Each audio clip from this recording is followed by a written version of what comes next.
கர்த்தருக்கு ஸ்தோத்திரம். இந்த நாள் தேன் துளி நிகழ்ச்சியிலே உங்களை நான் மீண்டும் சந்திப்பதில் அதிக மகிழ்ச்சி அடைகிறேன். நாம் ஒரு நீதிமான் என்று சொல்லப்படுவதில் நமக்கு எவ்வளோ சந்தோஷம் இருக்கிறது தெரியுங்களா? நான் ஒரு நீதிமான், ஆகவே நான் ஒரு தலை நிமிர்ந்து தைரியமாக நடக்க முடியும். ஒரு காலத்தில் அப்படி என்னால் நடக்க முடியாமல் இருந்தது. ஆனால் வேதத்தில் அநேக கதாபாத்திரங்களை பார்க்கிறோம், நபர்களை பார்க்கிறோம். அதில் ஒருவரை குறித்து நான் இன்றைக்கி சொல்ல விரும்புகிறேன். அவருடைய வாழ்க்கையில் பழைய ஏற்பாட்டில் இயேசு பிறப்பதற்கு முன்பாகவும் அவர் மரித்து உயிரோடு எழுப்பதற்கு முன்பாக நடந்ததான ஒரு காரியம், அவருடைய வாழ்க்கையிலே காணப்பட்டதான நீதி இன்றும் சொல்லப்படுகிறது. அந்த நீதி தான் மிக முக்கியமான ஒரு நீதி.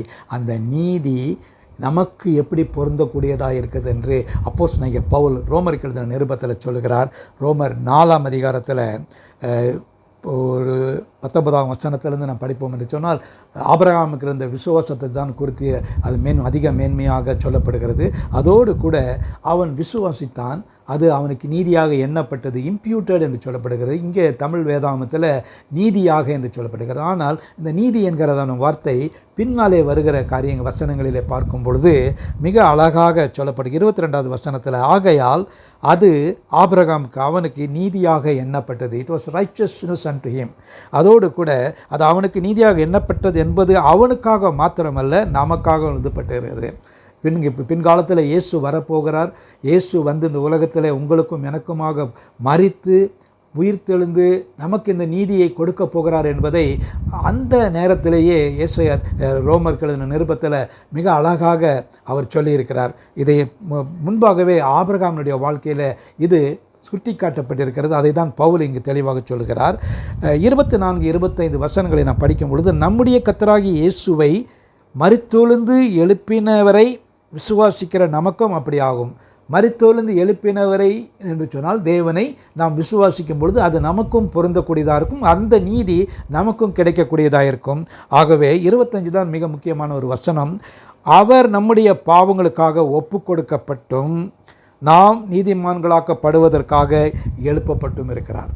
நம்முடைய காரியத்தில் சொல்லும் பொழுது, இயேசு நமக்காக அவர் அடிக்கப்பட்டார், அவர் மரித்தார், அவரோடு உயிரோடு எழுந்தார் என்று பார்க்கிறோம். அதன் மூலமாகத்தான் இந்த 25வது வசனத்தில் மிக தெளிவாக சொல்லப்படுகிறது, அவர் நம்முடைய பாவங்களுக்காக ஒப்பு கொடுக்கப்பட்டும் நாம் நீதிமான்களாக்கப்படுவதற்காக.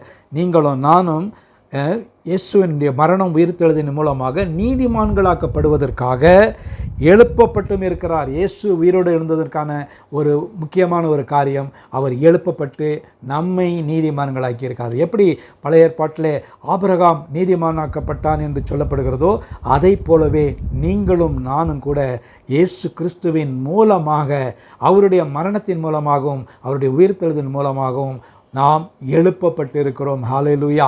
கர்த்தர் இந்த ஸ்லாக்கியத்தை நமக்கு கொடுத்திருக்கிறார். ஆகவே நாம் தைரியமாக சொல்ல முடியும், நான் கிறிஸ்து இயேசுவுக்குள் ஒரு நீதிமான். நல்ல ஆண்டவரே, நன்றியோடு துதிக்கிறோம், ஸ்தோத்திரிக்கிறோம். இந்த வேளையில் நாங்கள் யாவரும் உம்முடைய நீதிமான்களாக இந்த உலகத்திலே நீ தெரிந்து கொண்டு வழிநடத்தி வருகிறீர்கள், அதற்காக ஸ்தோத்திரம். ஆசீர்வதிங்க, காத்துக்கொள்ளுங்க, வழிநடத்துருங்க. என்றென்றும் நாங்கள் உமக்கென்று நீதிமான்களாக இந்த உலகத்தில் நியாயத்தையும் நீதியும் செய்கிறவர்களாக ஜீவிக்க, சாட்சியாக இருக்க உதவி செய்யுங்க. மீட்பர் இயேசுவின் நாமத்தில் ஜெபிக்கிறேன் நல்ல பிதாவே. ஆமேன், ஆமேன். கர்த்தர் உங்களை ஆசீர்வதிப்பாராக. நீங்களும் நானும் நீதிமான்களாக்கப்பட்டிருக்கிறோம், அந்த முழு நிச்சயம் நமக்கு இருக்கட்டும்.